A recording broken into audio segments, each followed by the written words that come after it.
So far in this course, I've talked mainly about situations in which one person is teaching many others. That's normal in schools and colleges everywhere. But now and again we have the opportunity to teach one-on-one, and it presents wonderful possibilities. Parents certainly spend a lot of time with each child, teaching it the basic skills of everyday life. And a few extend the idea and try homeschooling, where the student's far more likely to get a very great deal of individual parental attention, much more than they ever could hope to get in school. Some of the most outstanding students I've taught at Emory have been homeschooled and have only joined classes for the first time when they came to Emory at the college level. But of course that's only possible in circumstances where one of the parents knows enough to be an effective teacher, and also where the family can afford to have one of the parents not in work. In the nature of things, most people are never going to be able to avail themselves of homeschooling. But meanwhile, wise high schoolers and good undergraduates seek out their teachers for one-on-one counselling whenever they can. And while they may do so because they're highly self-motivated, we've got plenty of research providing support for the idea that it's an extremely good idea to do so if you possibly can. Just a quote for you from Tools for Teaching. Faculty who interact with students outside of the classroom have a more accurate sense of students' intellectual capabilities and higher expectations for their performance. The frequency of informal interaction outside of class between students and genuinely interested faculty is a potent predictor of student retention, student satisfaction, and student achievement. Again, that makes perfect sense, that it's good both from the teacher's point of view to get a better sense of the student, and it's good from the student's point of view because they tend to learn more in direct interaction with their teachers. Now, the minority who go on from college to graduate school have much greater opportunities for individual teaching as they work with one dissertation director towards their higher degrees, master's and doctoral degrees. But in both formal and informal settings, one-on-one teaching is extremely useful because, from the teacher's point of view, your attention's never divided. If you're a teacher, you can speak with absolute candour to just one person, and that's rarely possible in a class situation because so many considerations of group dynamics apply. And of course, if you're the student, you can speak equally freely without feeling the burden of the other student's impatience or irritability. Students should get as much one-on-one time with their teachers as they can if they're really serious about education.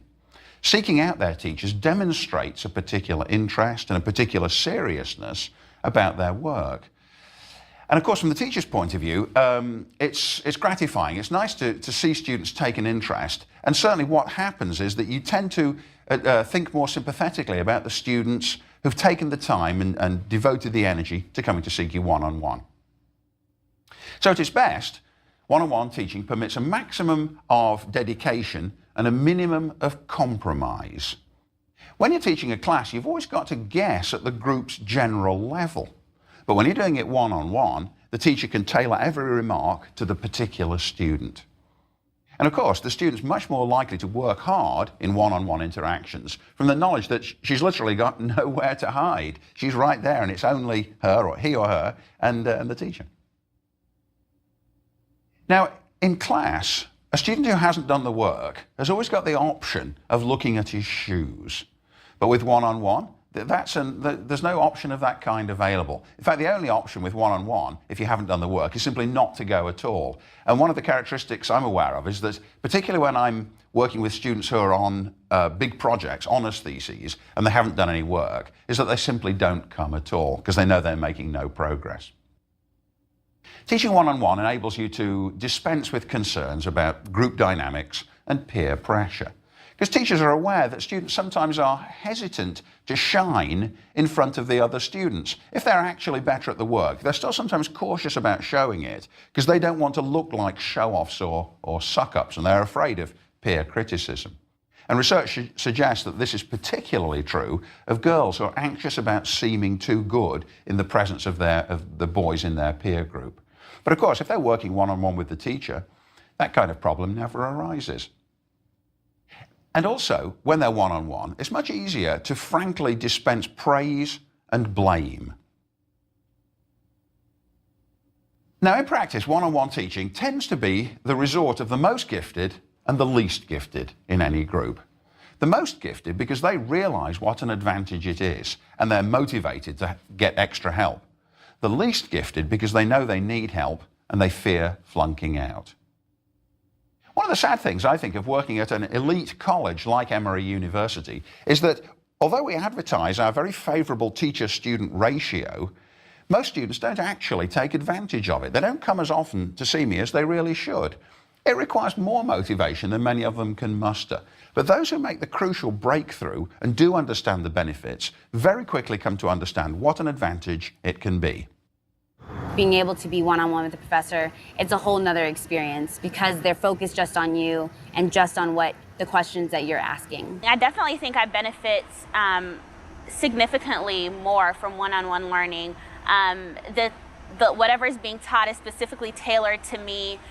Just by default, the lesson will go at the pace that I need it to go at to understand everything that I need to understand. So I'm definitely a fan on one-on-one learning. Whenever I have the chance, I will go to office hours so I do get that one-on-one attention. Those two students whom you've heard from several times during the course are exceptionally gifted and motivated students who do take advantage of the opportunity.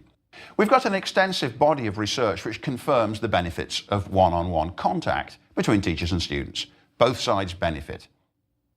Teachers who meet the students as individuals for advising and similarly for coaching have a better sense of the students' intellectual abilities.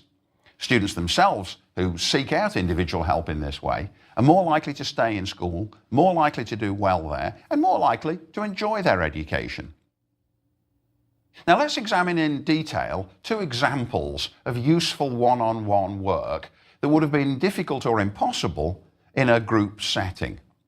In the first example, I'm working at Emory with a talented undergraduate, advising her on a chapter of her senior honours thesis. We caught a glimpse of her previously when I was talking about writing, and now we'll examine this encounter in more detail. She's writing her thesis about college students in the 1830s, 40s and 50s in the American South, before the Civil War, and the religious lives they led in colleges. And she's basing it on original documents, the diaries and letters that they wrote at the time in those decades. So in this meeting, I begin by asking her about her research as a way of giving us both a chance to get into the frame of mind where we're remembering aspects of the project, which she's already been working on for several months. We're just picking up the threads.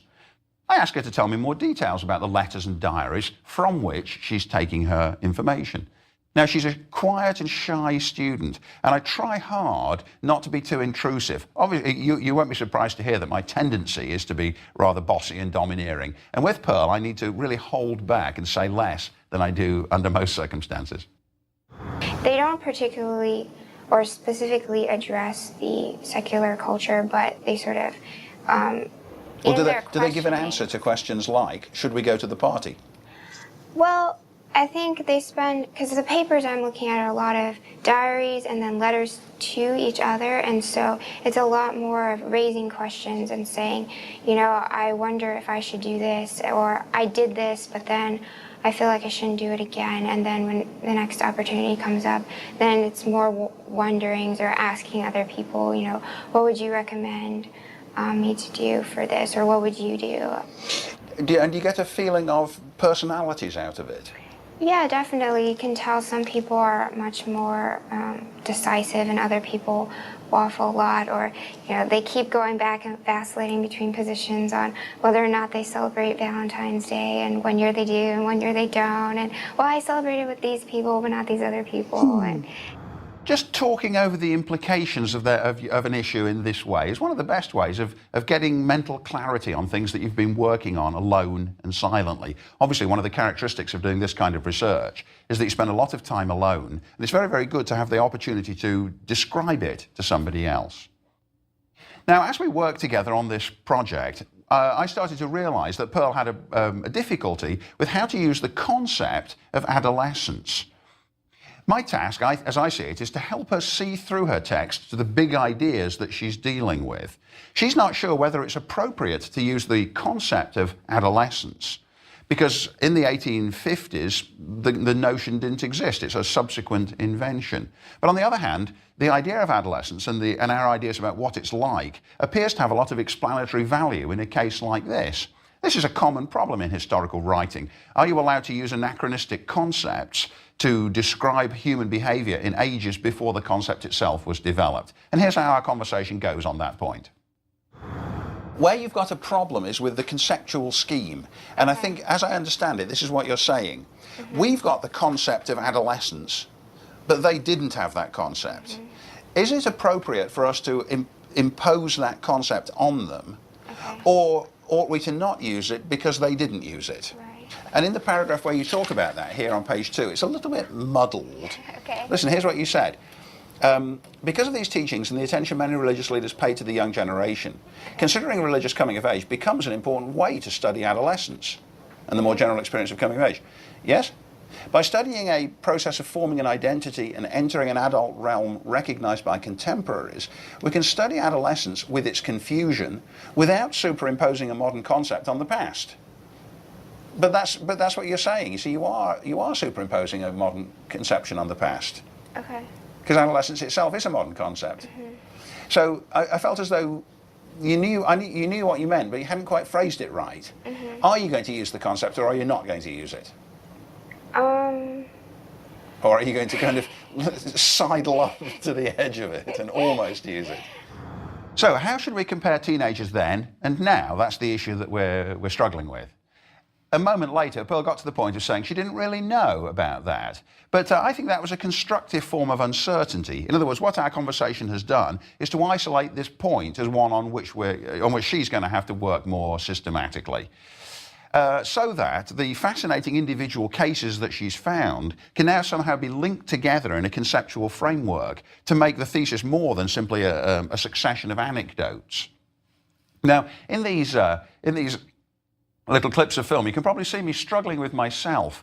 On the one hand, I want to let her say what's on her mind. But on the other hand, I want to guide her emphatically towards a conceptual approach that I think is going to be useful. And I keep falling into my habit of being a bit too intrusive. Watch yourself in cases like this. Try to balance being a good listener against intervening when necessary. And of course, don't just let yourself go around in circles when you can see that what the student really needs is a good push in a certain direction. Now, in a couple of the lectures, I've mentioned the problem that sometimes students, even when they're trying very hard, perhaps particularly as writers, they're accidentally comical. And here again, the issue of inadvertent comedy comes up, but it also has conceptual implications. If you would, Pearl, read me that last sentence, starting there. Okay. The third part deals with their consideration of their life after graduation, including issues such as marriage, careers, and life after death. Yes. To which I've answered, unintentionally comical. Okay. Why did I write that?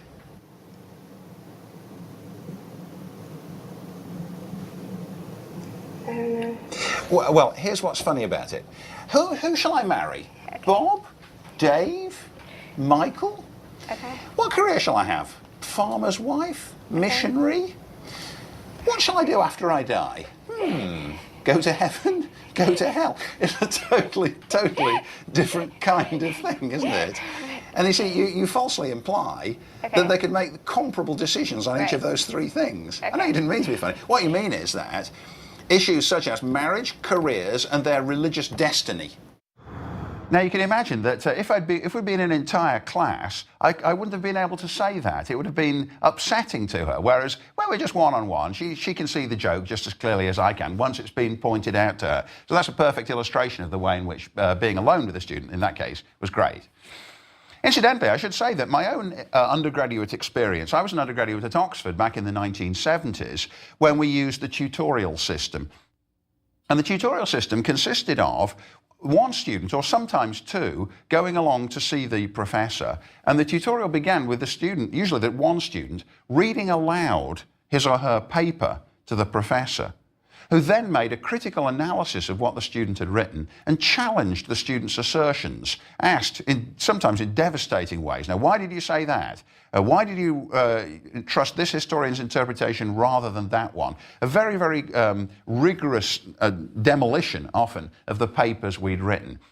Because we knew it was just going to be one-on-one or at most two-on-one, that made us research and write these papers more carefully, because we knew we were going to have to justify what we'd written orally, and we were going to have to do it instantly. There wasn't going to be much distance. It was a grueling process, but also a very useful one, because gradually, after the first year or year and a half of the 3-year course, I started realizing we've got to learn to stand up for ourselves. Sometimes I'll make an assertion, the teacher will challenge it, but I'll realize I can challenge right back. I can defiantly assert the rightness of my point of view and justify it, as long as I've prepared carefully enough. Therefore, I must prepare carefully enough. And gradually also I realized that's what the teachers had been hoping would happen. It isn't as though they wanted to diminish us. On the contrary, they wanted to build us up, but they were refusing to build us up cheaply. They were going to insist that we deserved the credit they'd eventually give to us, sometimes a little bit grudgingly, but then all the more, you had all the greater sense that it had been worthwhile. And again, the fact that it was either completely or almost completely private, you were one or one of two, made it easier to do that than it would be in entire classes, where again, of course, the teacher's distributing his or her attention among a far larger number of people. Now let's move on to a discussion with a graduate student, Leah, where she and I are working together on a draft chapter of her doctoral dissertation. She's writing a history of the Jehovah's Witnesses in the years between the 2 world wars.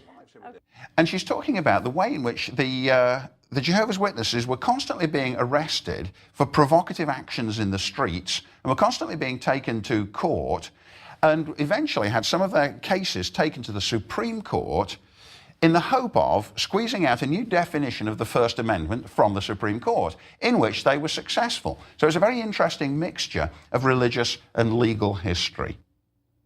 Now in this clip, you'll see she discusses how the American Civil Liberties Union, the ACLU, decided to help the Jehovah's Witnesses despite the group's unpopularity. It's a very, very interesting and creative project, in my opinion. And as you can see, Leah's brimming with confidence and good ideas. It's easy to have a strong back and forth dialogue with her, and she's much more certain of her ideas than the undergraduate whom we saw a moment ago. Not surprisingly, she's done a lot more work, she's several years older, and she's got plenty of intellectual self-confidence. That means I can be correspondingly more pushy, knowing that she'll accept or reject my ideas on the merits, and that sometimes she'll stand up for her own ideas. Now, of course, always in one-on-one, you have to adapt the character of your interventions to the character of the student, trying not to be too overbearing. I mean, it isn't as though all they did was litigate. Right. Presumably, most of what they did was proselytise and have services and create a way of life for their members. At some point, you're going to have more of that. Okay. Because you still haven't answered the question, what is it which causes people to join them? Mm-hmm. There's something very off-putting about them, which is well known, but there's also there must be something deeply attractive to draw people in. Yeah. So what do you think I can do to remedy that, especially this late in the game? I mean, in this later period when I'm really talking about the litigation without like adding too much more to the chapter? Yeah, earlier on you need to say, building into chapters 1 and 2, something about how, I mean, the great thing for a denomination is to get started at all. Yeah. It's got to have a charismatic leader who gets it off the ground. And then it's got to be something about it which causes the second generation to want to carry on what their parents did. Okay. I mean, most sects and cults only last for the lifetime of their original members, because usually the original members' kids take a look at it when they've become grown-ups and think, no. Okay. But sometimes, as with the Mormons and as with the Jehovah's Witnesses, the kids say, yes, that's right. They stay in it, and they're even willing to do the proselytizing work to bring in more people. Yeah. So, and you haven't yet said anything to cause me to believe it was lovely. All right. And yet it must have been. Because it was rough for all the stuff that I'm talking about, which is why they ended up in court Exactly. for I it. mean, these are people who are being beaten up by the, the Catholic cops in New Jersey towns. So they've got to have a profound faith. Okay. And they've got to be inspired to keep doing it. Okay. Now, as you can see in that clip, we're trying to decide how to juggle various factors in her presentation, including our awareness that she must explain what was so enticing about the Jehovah's Witnesses that would induce people to join them and then to sacrifice for them. We're a little bit in the weeds here, perhaps, but the point is that the discussion guides her to use her own critical thinking skills to produce better work. In cases like this, your job as a teacher is to pull the best work out of the student. which you can't do if you succumb to the temptation to write or rewrite the material yourself, or if you get too heavy-handed or didactic in the discussion. What I'm trying to do there is to give her options to think about, and to give her also, to sort of alert her to the fact that she's then going to have to work them out and think more clearly before she writes the next draft of the same thing. In other words, lead the student to discover his or her own ideas and then figure out ways to improve them. Now, there's a connected problem in the case of the graduate student that I'm thinking not only of what she's doing at the moment and the intrinsic merits of the dissertation itself, but I'm also thinking ahead to the fact that soon she's going to go out onto the job market in American history. And she's got to be careful with the topic she's got not to let future employers think that she's simply writing the history of a very, very unpopular Protestant sect, because most of them would have the view, oh, just as we don't want the Jehovah's Witnesses knocking on our door, so we don't want a colleague who's just telling their history. She's got to put it in a broader context. I'm kind of starting to think about the introduction and what I'm really going to say to sum up the whole project, and I'm torn between making it an introduction that's all about civil liberties and why this has sort of been ignored in our discussions about free speech and that sort of thing, and making it an introduction about the Jehovah's Witnesses, because there's so much to say there too. Right. Now the intro should be about civil liberties, Okay. because you need to, that's right, it needs to be marketed as a dissertation which is on questions of civil rights, civil liberties, and legal history broadly construed. Okay. And then it just happens that the particular group, the kind of empirical part, is about the Jehovah's Witnesses. Okay. But as we said, what you mustn't do is make potential readers think, oh, I'm not reading a book Yeah. about them. Well, In a way, you've got to covertly, you've got to Shanghai the readers. We even spent some time discussing what sort of title she should give to the project as a whole, to be informative about the project, but at the same time to give it the widest potential readership. This is an element of the way in which graduate school teaching is introducing students to the concepts of professionalization and the implications of their work for their career futures. You've got to find something about, something about the early phases of the civil rights movement, or how about Prelude to Civil Rights? Okay. You know, yeah, that's better, because actually. that at least is more it's more neutral as to what kind of civil rights are being talked about. Yeah. But clearly what you are doing is telling the early legal history of the development of the legal doctrines which the civil rights movement would use. Now, with the college student and with the graduate student, one-on-one teaching tends to be highly concentrated. And it tends to cover a lot of ground quickly, because you don't have to worry about what's happening to the rest of the class. It simply isn't there. The same is true with mentoring. So plan ahead when you're encountering a student one-on-one to keep the interactions as focused and productive as possible. It's ever so easy to get off topic, especially as you start to get to know the students better. And if you're an inexperienced teacher, this is a common problem. And it's also one of the areas where, if you're not careful, you'll cross the line towards making friends with certain students and giving them the feeling that they've got a privileged place in your class, which they really ought not to feel. So especially if you're counselling quite a lot of students, list your agenda ahead of time, but then leave room for flexible responses so that you'll make the best use of your own time and the students. Now, incidentally, of course, I'm giving advice of this kind, and one of the things I'm thinking back to is my own experience as a graduate student.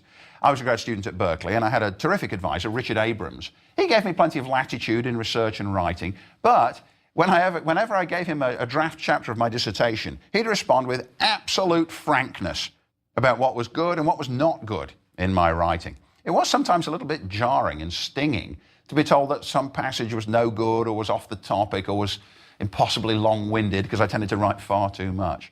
But of course, these were things I needed to be told, and I look back on our one-on-one encounters with far more gratitude than indignation.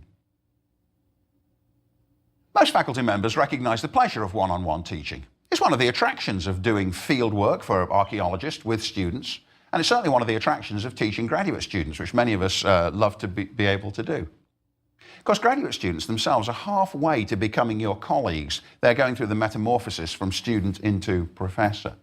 So some of the rules that govern your separation, the principles of separation from undergraduates, don't need to apply quite so strictly. Although, of course, the same code of ethics should certainly apply in all teaching situations. Many graduate students, when they finally do become PhDs, find it very difficult to then use their advisor's first name. Even now that I'm in my 50s, I still think of my old advisor as Professor Abrams rather than as Richard.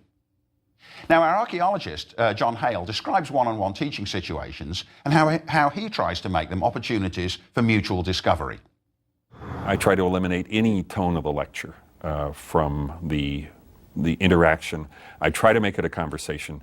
That's where I get to that root of educate, which is to draw out of. I am trying to draw out of them, from their own ideas, from their own experiences, the answers.